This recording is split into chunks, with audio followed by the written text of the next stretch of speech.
Hi everyone, welcome back to my channel. আজকে আমি আপনাদের সাথে খুবই ইজি একটি রোস্ট রেসিপি শেয়ার করব। আমি এখানে 15 থেকে 16 পিস চিকেন রোস্ট তৈরি করব। এর জন্য আমি প্রথমে পরিমাণ মতো তেল দিয়ে তারপর আমি পেঁয়াজ দিয়ে দিয়েছি 4 কাপের মতো। পেঁয়াজটা একটু ভাজা হয়ে গেলে তারপর আমি এখানে 2 টেবিল চামচ করে আদা রসুন বাটা দিয়ে দিব। এখানে আমি নারকেল, সাদা সরিষা, পোস্ত দানা, কাঠবাদাম, কাজু বাদাম, কিশমিশ সবগুলো একসাথে ব্লেন্ড করে নিয়েছি। এখানে আপনি নারকেল বাটা ইউজ না করতে চাইলে কোকোনাট মিল্ক যেটা পাওয়া যায় বাজারে রেডিমেড সেটাও ইউজ করতে পারেন। এখানে আমি একটু কাঁচামরিচ দিয়ে দিলাম, তারপর দিয়ে দিব তেজপাতা, দারচিনি, এলাচ দিয়ে দিব।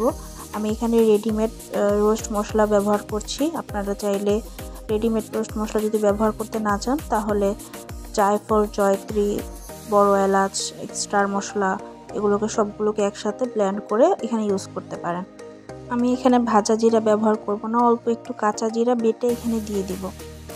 রোস্ট রান্নার সময় অবশ্যই চেষ্টা করবেন নারকেল বাটা বা কোকোনাট মিল্কটা দেওয়ার জন্য। এতে আপনি বিয়ে বাড়িতে আমরা যে রোস্টটা খেয়ে থাকি আপনি ওই ফ্লেভারটা পাবেন। বাবুর্চিরা কিন্তু রোস্টের মধ্যে নারকেল বাটা বা কোকোনাট মিল্ক ব্যবহার করে।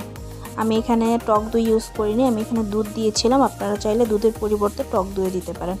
আমি এখানে রোস্টের পিসগুলোকে খুব ভালো করে লেবু দিয়ে মেরিনেট করে, লেবু আর লবণ দিয়ে মেরিনেট করে ভেজে নিয়েছিলাম। তারপর আমি সবগুলো পিস এখানে দিয়ে দিব। মশলাটা কষানো হয়ে গেলে সবগুলো পিস আমি দিয়ে দিব। আবার ওপর থেকে একটু দুধ দিয়ে দিব আর একটু লেবু দিয়ে দিব, যেহেতু আমি এখানে টক দই ব্যবহার করিনি। এখানে আমি দুধটাকে আগে থেকে জাল করে ঘন করে তারপরে দিয়ে দিয়েছিলাম। দুধ দেওয়ার সাথে সাথে লেবুটা ব্যবহার করবেন না, এতে দুধটা ফেটে যাবে, রোস্টের ঝোলগুলো দেখতে বাজে দেখা যাবে। আপনি দুধটা দেওয়ার পর কিছুক্ষণ কষানো হয়ে গেলে তারপর নামানোর আগে দিয়ে কিছুক্ষণ আগে একটু লেবুর রস দিয়ে দিবেন। আপনারা যদি টক দই ব্যবহার করেন সেক্ষেত্রে আপনাদের আলাদা করে লেবু দেওয়ার কোনো প্রয়োজন নেই। দুধ দেওয়া হয়ে গেলে মাংসগুলোকে আমি ঢেকে খুব ভালো করে সিদ্ধ করে নেব। 5 থেকে 10 মিনিটের মতো এগুলোকে একটু কষিয়ে নিয়ে তারপর আমি আরেকটু পানি দিয়ে ঢাকা দিয়ে রেখে দেব। আমি এখানে রোস্টের জন্য কিছু বেরেস্তা তৈরি করে নিচ্ছিলাম। রোস্টের মধ্যে বেরেস্তাটা অবশ্যই দেওয়ার চেষ্টা করবেন, এতে কিন্তু রোস্টের স্বাদটা আরও দ্বিগুণ বেড়ে যাবে।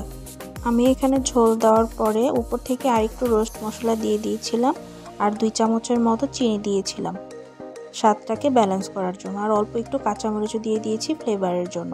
এরপর আমি রোস্টগুলোকে আরও 5 থেকে 7 মিনিটের মতো এভাবে জাল করে ওপর থেকে পেঁয়াজ, বেরেস্তা এবং ঘি দিয়ে রোস্টগুলোকে নামিয়ে নেব।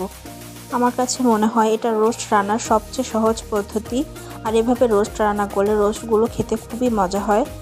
রেসিপিটি ভালো লাগলে অবশ্যই বাসায় ট্রাই করবেন।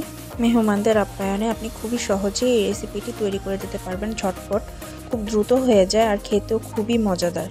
ভিডিওটি ভালো লাগলে লাইক, কমেন্ট অ্যান্ড শেয়ার করে দিবেন আর আমার চ্যানেলটাকে সাবস্ক্রাইব করে দিবেন। আমার চ্যানেলের সকল নতুন নতুন ভিডিও পাওয়ার জন্য বেল আইকনটি ক্লিক করে রাখার অনুরোধ রইল। আজকে এ পর্যন্ত, আল্লাহ হাফেজ।